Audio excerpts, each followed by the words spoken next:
अच्छा सर, बिस्मिल्लाहिर्रहमानिर्रहीम। अब हम लोग 15 से 20 मिनट जो है उसमें हम लोग क्विक रिकैप कर लेते हैं जितने भी नॉन करंट एसेट्स हैं। उसके बाद जो है हम लोग जो 2-3 बड़े मज़े के क्वेश्चंस हैं उनको सॉल्व करेंगे। सर IAS 23 बोरोइंग कॉस्ट, इसको हम लोग डिस्कस कर लेते हैं। Sir borrowing cost you know कि जो भी आप बोरोइंग कर रहे हो उससे रिलेटेड जो आपके फंड्स हैं, सही है सर, उसके ऊपर जो कॉस्ट होती है स्टैंडर्ड स्टेट्स के भाई आपने वो जो बोरोइंग कॉस्ट है जिसको आप इंटरेस्ट एक्सपेंस भी बोलते हो, मार्कअप एक्सपेंस भी बोलते हो, एक्सपेंस ऑन डेट भी बोलते हो, जिसको लॉस ऑन डेट भी बाज़-औक़ात बोलते हैं, कॉस्ट ऑफ डेट भी बोलते हैं। तो सर सवाल ये पैदा होता है कि अगर आप कोई एसेट ले रहे हो, जैसे IAS 16 हमें बेस बना के देता है कि सर आपकी जो भी कॉस्ट हो पॉइंट ऑफ परचेज से लेके यूजेबल कंडीशन में लाने तक पीपी पर जो भी कॉस्ट होगी that would be made part of cost of that PP. तो सिमिलरली अगर आपने कोई एसेट को बनाने के लिए लोन लिया है और उस लोन पे आप कोई इंटरेस्ट पे कर रहे हो, मार्कअप पे कर रहे हो, फाइनेंस कॉस्ट पे कर रहे हो, तो how you gonna treat that cost, whether you would be capitalizing that cost as a part of PP or whether you would be expensing out that cost, the scenario is this। तो sir IAS 23 हमें इन चीज़ों के हवाले से guidance देता है कि अगर आप किसी एसेट को बनाने के लिए, ख़रीदने के लिए आप कोई लोन ले रहे हो और उस पर मार्कअप दे रहे हो, सूद दे रहे हो, तो सूद को आप एसेट की कॉस्ट का हिस्सा बनाओगे या उसको एक्सपेंस आउट करोगे। अच्छा सर, स्टैंडर्ड सबसे पहले बोलता है कि भाई क्वालिफाइंग एसेट, हर एसेट के ऊपर जो है बोरोइंग कॉस्ट कैपिटलाइज करने का सवाल पैदा नहीं होता।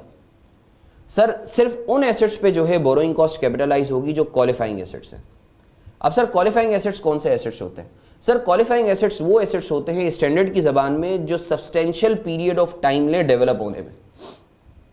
अब sir substantial period it's a very generic term, how we gonna identify? भाई देखो डिफरेंट फर्म्स का जो है वो डिफरेंट जो है वर्डिक्ट है। PwC, KPMG बाज़-औक़ात 9 महीने और 12 महीने की बात करती हैं, सही है। और जैसे EY जो है वो 6 महीने के, कोई भी एसेट अगर 6 महीने या उससे ज़्यादा जो है वो क्या कहते हैं डेवलप होने में ले कोई भी एसेट, तो वो क्वालिफाइंग एसेट कहलाएगा। The point to be noted here is कि नॉर्मल पीरियड ऑफ टाइम जो है 6 महीने या उससे ज़्यादा होना चाहिए। अच्छा मैं EY का वर्डिक्ट ले रहा हूँ, since I am from EY, सही है ना, तो let's take the shot on EY। तो मैं इसको जो है वो प्रेफर कर रहा हूँ। आप चाहो तो 9 महीने या 12 महीने, आपके टीचर ने जो भी आपको जो है वो बताया है, मैं 6 महीने लूँगा, सही है। अच्छा सर पेपर में क्या होगा? पेपर में लिखा हुआ होगा, तो तुम्हें परेशान होने की ज़रूरत नहीं है कि 6 महीने और 9 महीने में ढूंढते रहो। हाँ 6 महीने से कम नहीं होगा, इन एनी केस 6 महीने से कम नहीं हो सकता। अच्छा सर, अब एक बहुत अहम बात है क्वालिफाइंग एसेट की डेफिनेशन में। सर ये वो एसेट है, मैंने सब्सटेंशियल पीरियड ऑफ टाइम को 6 महीने से रिप्लेस कर दिया। अब सर हर वो एसेट जो नॉर्मली 6 महीने या उससे ज़्यादा डेवलप होने में लगता हो वो क्वालिफाइंग एसेट हो। अच्छा एक बात बताओ, इसका मतलब ये है कि सर एक एसेट जो नॉर्मली 2 महीने में बन जाता है मगर मैनेजमेंट की इनएफिशिएंसी की वजह से 8 महीने में बन रहा है, तो सर क्या वो क्वालिफाइंग एसेट की डेफिनेशन में आएगा? नहीं सर नहीं आएगा। उसके ऊपर बोरोइंग कॉस्ट की कैपिटलाइजेशन वाली बात आएगी ही नहीं। या इसके बरक्स एक एसेट नॉर्मली जो है 10 महीने में बनता है बट मैनेजमेंट की एफिशिएंसी की वजह से 3 महीने में बन रहा है, तो क्या वो क्वालिफाइंग एसेट का क्राइटेरिया पूरे करेगा? जी सर बिल्कुल पूरा करेगा, और उसके ऊपर बोरोइंग कॉस्ट कैपिटलाइज भी होगी प्रोवाइडेड कि सारी मॉडलिटीज जो हैं वो पूरी होती हैं। तो now the point to be noted here is that an asset would be considered as qualifying asset if it normally takes substantial period of time. If it abnormally takes substantial period of time तो it's not gonna be classified as qualifying asset. I hope आपको ये चीज clear है। ये MCQ के अंदर examiner जो है 1 से 2 दफा पूछ चुका है। अच्छा सर, अब हम बात कर लेते हैं कि सर बोरोइंग कॉस्ट का आपने क्या करना है, किस तरीके से आपने ट्रीटमेंट करना है। तो सर इससे पहले मैं बताऊंगा आपको, पहले हम ये समझ लेते हैं sir types of borrowing. Sir याद रखें 2 किस्म की बोरोइंग्स होती हैं, ये मैंने differentiation Hasnain directly attributable to acquisition का मतलब ये है, आसान सी ज़बान में मैं आपको एज अ लेमैन समझाऊँ, सही है। सर अगर आप कोई एसेट खरीद रहे हो, सही है, उसको ख़रीदने के लिए, उसकी एक्विजिशन के लिए अगर आप कोई जो है लोन ले रहे हो, उसके ऊपर आप इंटरेस्ट पे कर रहे हो, खरीदने के लिए अगर आप कोई लोन ले रहे हो या डेवलपमेंट के लिए कोई लोन ले रहे हो, आसान सी चीज़। अच्छा सर, अब हम बात करते हैं कि सर बोरोइंग जो है वो कितने टाइप्स की हैं, क्योंकि सर ये जो बोरोइंग्स हैं उसकी टाइप्स की बेसिस पर ही जो है we would be able to decide on कि how we gonna treat borrowing cost. तो ये बहुत इंपॉर्टेंट एरिया है सर टाइप्स ऑफ बोरोइंग के हवाले से। सर याद रखो 2 किस्म की बोरोइंग्स हैं IAS 23 के तहत, स्पेसिफिक बोरोइंग और general borrowing. Sir specific borrowing कौन सी बोरोइंग होती है? अच्छा दोनों के रूल्स अलग अलग हैं, पहले मैं स्पेसिफिक बोरोइंग पे बात करूंगा, इसको बहुत गौर से सुनना। जनरल बोरोइंग खुद ही समझ में आ जाएगा, उसमें 2-3 डिफरेंसेस हैं।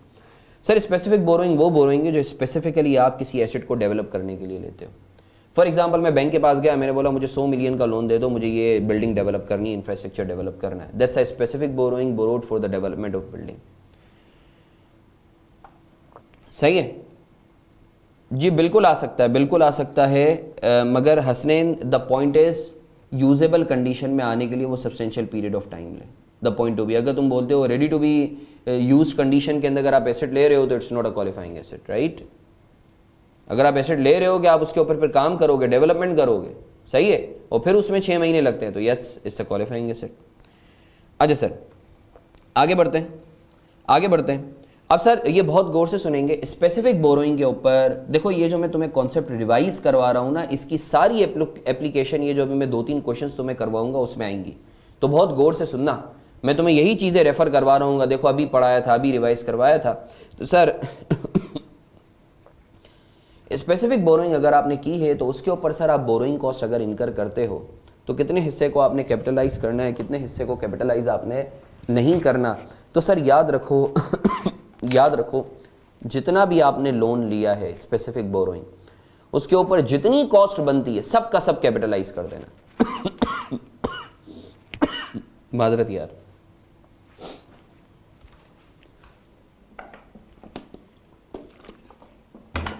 जितना भी आपने लोन लिया है, अगर आपने लेट से 100 मिलियन का लोन लिया, उसके ऊपर 10% का आपका रेट दिया हुआ है, तो 100 इंटू 10%, 10 मिलियन को पूरा कैपिटलाइज कर देना। अभी मैं स्टेप बाय स्टेप तुम लोगों की फाउंडेशन बनाऊंगा, बहुत गौर से सुनना। 5 मिनट बस मुझे दो। अच्छा मुझे एक बात बताओ सर जाहिर सी बात है कि अगर आपने 100 मिलियन का लोन लिया है तो एक साथ तो सारा नहीं लगा दोगे ना, ऑब्वियसली फेज्ड स्टेज में आप लगाओगे ना। पहले आपने 10 मिलियन लगाया, फिर आपने जो है 20 मिलियन लगाया, तो ऑब्वियसली किसी स्पेसिफिक पॉइंट इन टाइम पे आपका सरप्लस फंड भी होगा। तो सर उस सरप्लस फंड के ऊपर अगर आपको कोई इनकम आ रही है, जाहिर सी बात है you would be putting in the bank account, सही है ना, ताकि आप उसके ऊपर कुछ ना कुछ इनकम भी अर्न करो, या कोई सेफ हेवन में आप लगाओगे ताकि आपको इनकम आए। तो सर अगर तो एक तो हमने रूल पढ़ा कि स्पेसिफिक बोरोइंग पे जो भी बोरोइंग कॉस्ट हो रही है उसको कैपिटलाइज कर देना है, अलबत्ता जो सरप्लस फंड पे इनकम हो रही है उससे नेट ऑफ भी कर देना है। यानी अगर लेट से तुम्हें 100 मिलियन पे 10 मिलियन का जो है कॉस्ट आ रही है और सरप्लस फंड जो तुमने बैंक में लगाया उसके ऊपर 2 मिलियन की इनकम हो रही है, तो 10 - 2 तुम नेट बेसिस पे 8 मिलियन को कैपिटलाइज करना। आई एम श्योर सर आपको ये चीज क्लियर है।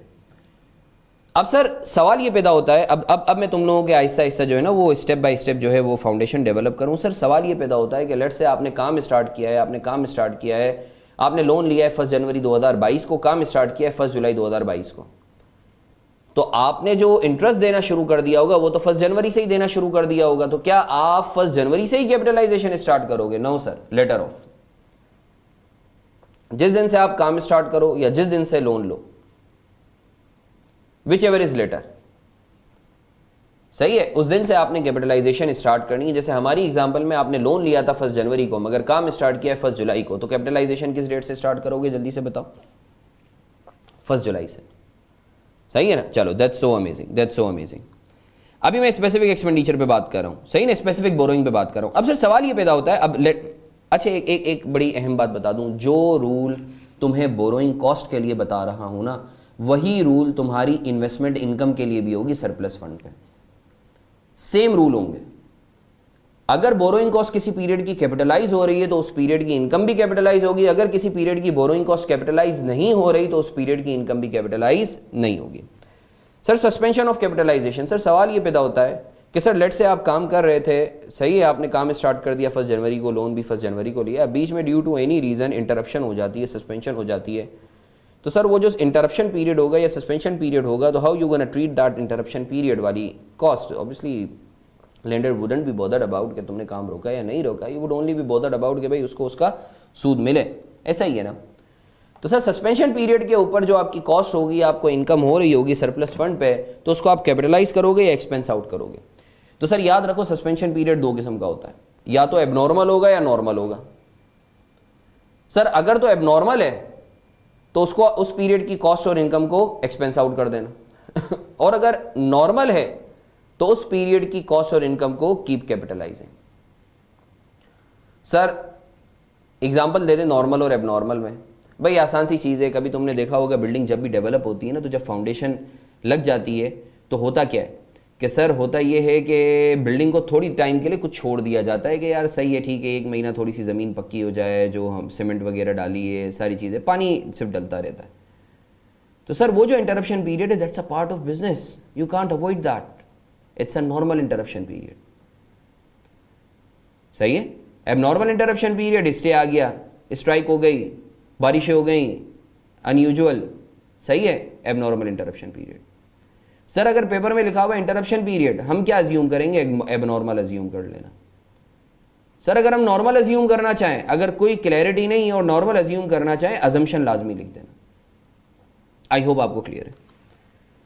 अच्छा सर, इसके बाद सवाल ये पैदा होता है कि सर क्या ज़िंदगी भर जो है कैपिटलाइजेशन होती रहेगी सूद की? क्या बोरोइंग कॉस्ट की कैपिटलाइजेशन ज़िंदगी भर होती रहेगी? कभी तो रुकेगी ना।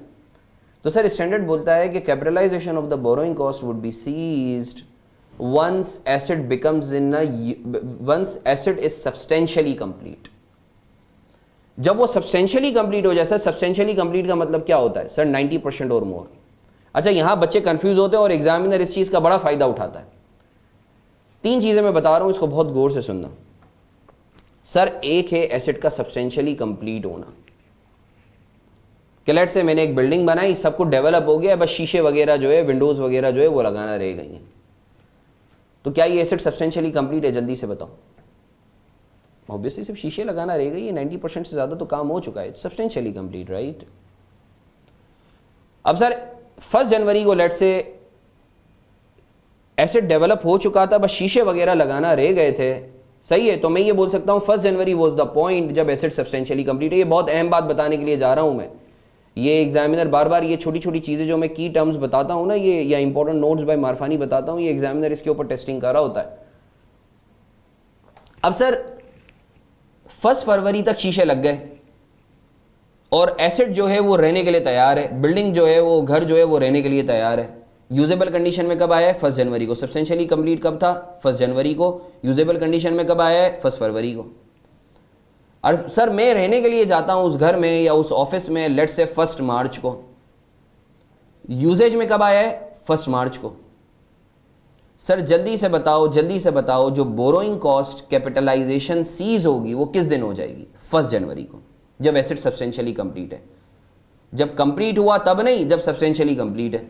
जब यूजेबल कंडीशन में आया तब नहीं, जब सब्सटेंशियली कंप्लीट है 1 जनवरी को। सर मुझे बताओ ये एसेट पीपी कब कहलाएगा? ये एसेट पीपी कब कहलाएगा? तुम्हें पता है ना कि पीपी उस वक्त तक नहीं कहलाता जब तक कि यूजेबल कंडीशन में नहीं आए। 1 फरवरी को पीपी के तौर पे रिकॉग्नाइज करोगे। तो सर 1 फरवरी से पहले इसको क्या बोलेंगे? इसको कैपिटल वर्क इन प्रोग्रेस बोलेंगे। कैपिटलाइजेशन सीज हो गई 1 जनवरी को, 1 फरवरी को जाके पीपी बना जब यूजेबल कंडीशन में आया। अब सर सवाल ये पैदा होता है डेप्रिसिएशन कब से स्टार्ट करोगे? 1 फरवरी से या 1 मार्च से? यूजेबल कंडीशन में आ गया था 1 फरवरी को, मगर इस्तेमाल में लाए हो 1 मार्च से, तो सर याद रखो डेप्रिसिएशन जो आप स्टार्ट करते हो when asset becomes in a usable condition rather than when asset is actually used, तो आप 1 फरवरी से डेप्रिसिएशन स्टार्ट कर दोगे। सर 2 मेथड्स हैं, याद रखो, जिसमें आप जो है ना यूजेबल कंडीशन की जगह जब एक्चुअली यूज करते हो ना तब आप डेप्रिसिएशन चार्ज करते हो, यूनिटरी मेथड और आर्ली मेथड। अगर तो आपका टाइम बेस्ड मेथड है ना, स्ट्रेट लाइन और WDV मेथड, उस केस में जैसे ही एसिड यूजेबल कंडीशन में आता है, जो कि हमारा केस में 1 फरवरी था, आप उस दिन से डेप्रिसिएशन स्टार्ट कर देते हो। तो सर आई होप आपको ये डिफरेंस, क्योंकि काफ़ी बच्चों की मेरे पास ये क्यूरी थी, तो आई थॉट कि I should address this query. अच्छा सर आगे बढ़ें। So can we move on sir? अच्छा ये मैंने आप लोगों के लिए ना एक ये इंपॉर्टेंट नोट्स बाय मारफानी भी लिखवा दिए हैं, तो you just run through these, यानी ये मैं तुम लोगों से शेयर भी कर दिए। Now let's have a look at general borrowing. अब सर बहुत गौर से सुनना ये जो मैं तुम्हें बता रहा हूँ।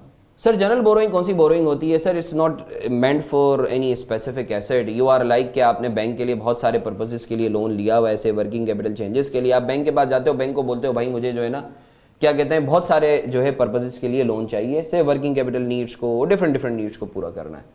It's not meant for any specific asset. तो सर ऐसी borrowing which is not meant for any specific asset, this borrowing is called general borrowing. अब सर याद रखो, जनरल बोरोइंग और स्पेसिफिक बोरोइंग के सेम रूल्स हैं, सिवाय तीन चीज़ों के। तीन डिफरेंसेस हैं, बाकी जो स्पेसिफिक बोरोइंग में हमने पढ़ा वही जनरल बोरोइंग है। सर वो डिफरेंसेस हम पढ़ लेते हैं। सर पहला क्या है, जैसे स्पेसिफिक बोरोइंग में तो आप स्पेसिफिक रेट यूज़ करते हो, जनरल बोरोइंग में आपने जो है जितनी भी बोरोइंग्स हैं उन सब का वेटेड एवरेज रेट यूज़ करना है। यानी अगर आपके पास बोरोइंग ए, बोरोइंग बी, बोरोइंग सी, बोरोइंग डी है, तो आप इन चारों की वेटेड एवरेज रेट लोगे, सही है ना। सर वेटेड एवरेज रेट कैसे लेंगे, आई एज्यूम कि तुम्हें पता होगा, नहीं पता तो चूंकि अभी टाइम कम है, सही है ना, हमें बहुत सारी चीज़ें कवर करनी है, तो मेरा बोरोइंग कॉस्ट का जो है तीसरा या चौथा लेक्चर देख लेना, फ्री एक्सेस है पोर्टल पे, सही है। तो ग्रुप पे अगर तुम लोग हो, सही है, तो जो है मैं वापस से भी शेयर कर दूंगा। अगर ग्रुप पे नहीं हो, कोई बच्चा ग्रुप पे नहीं है तो मुझे बता भी। वॉइस नहीं आ रही यार, मेरी आवाज़ आ रही है या नहीं आ रही, can anyone please help me out on this. आवाज़ आ रही है या नहीं आ रही मेरी, आ रही है ना, सही सही सही, thank you for the feedback.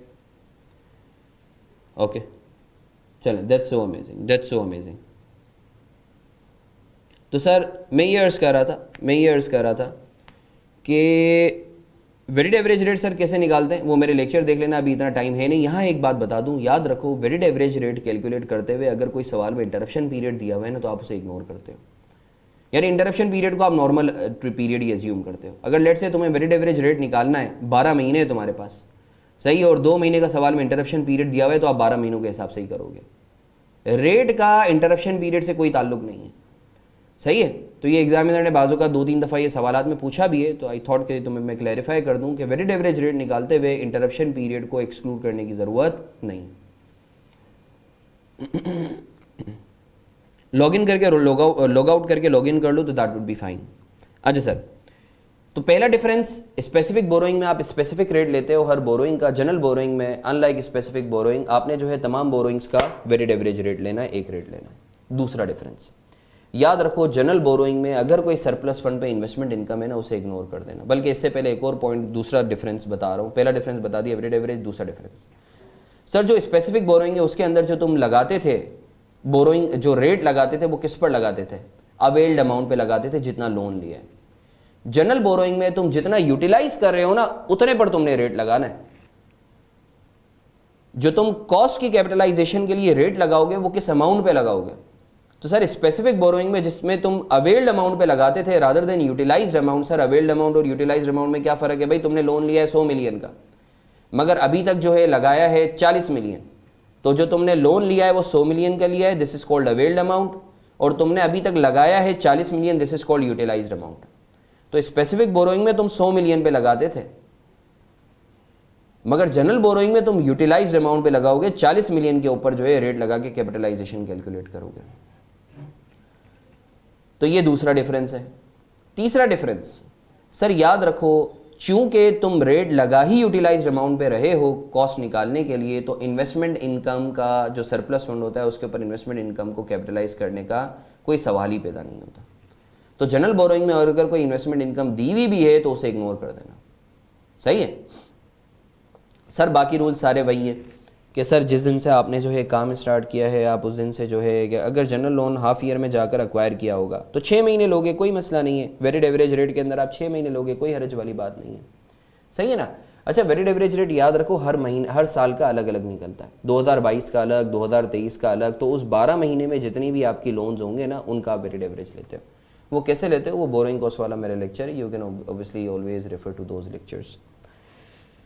अच्छा सर, बाकी सारे के सारे रूल्स वही हैं जनरल बोरोइंग वाले जो स्पेसिफिक बोरोइंग वाले हैं। सर क्या रूल्स हैं, आप कैपिटलाइजेशन उस दिन से स्टार्ट करोगे जिस दिन से आपने जो है काम स्टार्ट किया है। अच्छा, एक बच्चे का बड़ा मासूमाना सवाल था कि सर हमने लोन लिया है, काम स्टार्ट किया है भाई फरवरी में और लोन लिया है अप्रैल में, तो सर हम फिर बोरोइंग कॉस्ट की, अरे भाई लोन लिया ही तुमने 2 महीने बाद है, तो वो जो 2 महीने उसका तो कोई बोरोइंग कॉस्ट चार्ज ही नहीं होगी ना, क्योंकि तुमने पे ही नहीं की है कोई बोरोइंग कॉस्ट, सही है ना भाई। काम पहले स्टार्ट हो गया, लोन बाद में लिया है।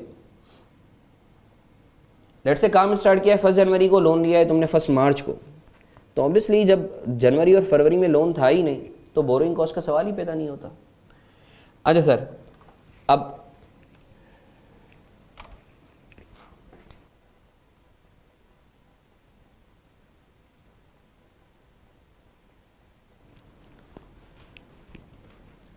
सर बाकी सारे के सारे वही रूल्स हैं। अच्छा, बाज़ात सवाल आता है मल्टीपल बोरोइंग पे कि अगर सर आपने एक साथ एक से ज़्यादा बोरोइंग्स की हुई है, जनरल बोरोइंग भी की हुई है, स्पेसिफिक बोरोइंग भी की हुई है, तो आप किस तरीके से ट्रीट करोगे?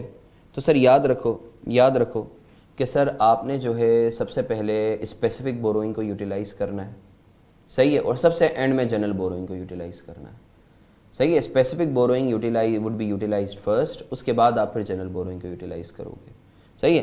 तो सर ये बोरोइंग कॉस्ट के हवाले से मैंने एक क्विक रिवीजन करवाया है आप लोगों को। आई होप सर आप लोगों को एक क्विकली रिकैप हो गया होगा। अगर आप लोगों का कोई क्वेश्चन है तो प्लीज़ आप लोग मुझसे पूछ सकते हैं।